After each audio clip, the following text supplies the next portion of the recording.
అస్సలాము అలైకుమ్ my friends, welcome to my recipe 78.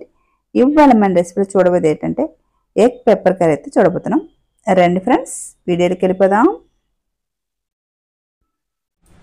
ముందుగా 2 ఇంచుల అల్లము, ఒక 10 ఎల్లుల్లి రెమ్మలు, ఒక 5 పచ్చిమిరపకాయలు, ఒక ఉల్లిపాయ తీసుకుని సన్నగా కట్ చేసుకోవాలి.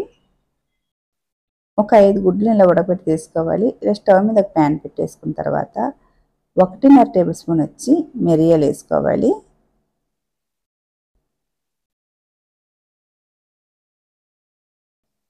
ఒక టేబుల్ స్పూన్ ధనియాలు, 1 టేబుల్ స్పూన్ జీలకర్ర అలా వేసుకున్న తర్వాత కొద్దిగా బాగా ఫ్రై చేసుకోవాలి.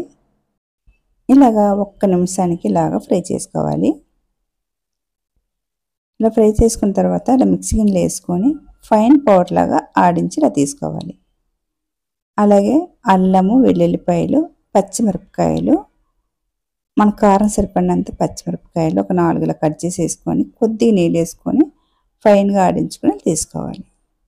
అలాగే స్టవ్ మీద మళ్ళీ ప్యాన్ పెట్టేసుకొని కొద్దిగా ఆయిల్ వేసుకోవాలి.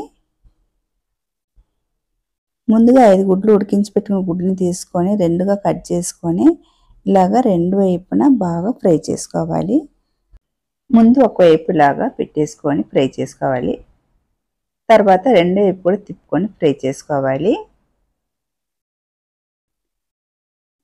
ఇలాగే ఇటువైపు కూడా అయిపోయిన తర్వాత ఇప్పుడైతే ఫ్రై చేసుకున్న ఈ ఎగ్ అంతా తీసుకోవాలి.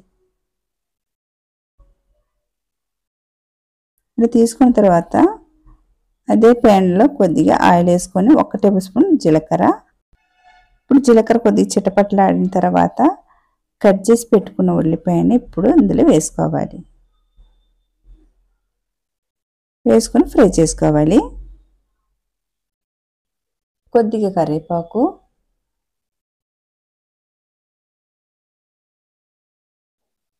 ఇలాగా బాగా సగం వేగిన తర్వాత ముందుగా రుబ్బి పెట్టుకున్న అల్లము, పచ్చిమిరపకాయల పేస్ట్ని ఇలా వేసుకోవాలి. ఇలా వేసుకొని కొద్దిగా బాగా ఫ్రై చేసుకోవాలి. దాంట్లో ఉండి పచ్చి వాసన పోయేంత వరకు ఫ్రై చేసుకోవాలి.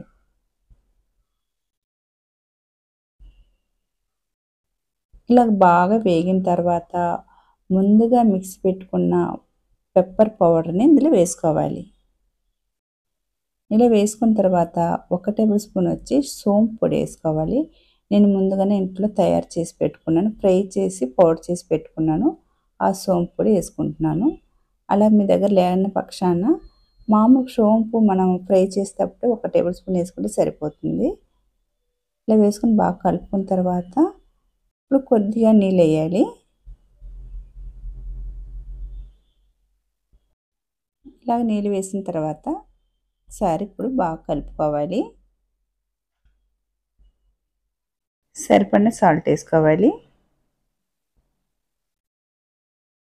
వేసుకున్న తర్వాత బాగా కలుపుకొని ఉడికించాలి. ఆ మసాలా పచ్చివాసన అంతా పోయేంత వరకు బాగా ఉడికించాలి. ఇప్పుడు కొద్దిగా పసుపు వేసుకోవాలి. ఇలాగ ఒక 2 నిమిషాలు బాగా కలుపుకొని ఉడికించాలి. ఇలా బాగా కొద్దిగా దగ్గర అయిన తర్వాత ఒక 1/2 కప్పు పెరుగు, చిక్కటి పెరుగుని బాగా కలుపుకొని ఇప్పుడు ఇందులో వేసుకోవాలి. ఇలాగ వేయాలి. ఇలా వేసుకున్న తర్వాత కొద్దిగా నీళ్ళు కలుపుకొని వేయాలి. ఇప్పుడు ఒకసారి బాగా కలుపుకోవాలి. 1 నిమిషానికి బాగా ఉడికించాలి. ఆయిల్ అంతా పైకి వచ్చేంత వరకు కొద్దిగా బాగా ఉడికించుకోవాలి. ఇలాగ ఆయిల్ అంతా బాగా పైకి వచ్చిన తర్వాత ఇప్పుడు కొద్దిగా కొత్తిమీర వేయాలి.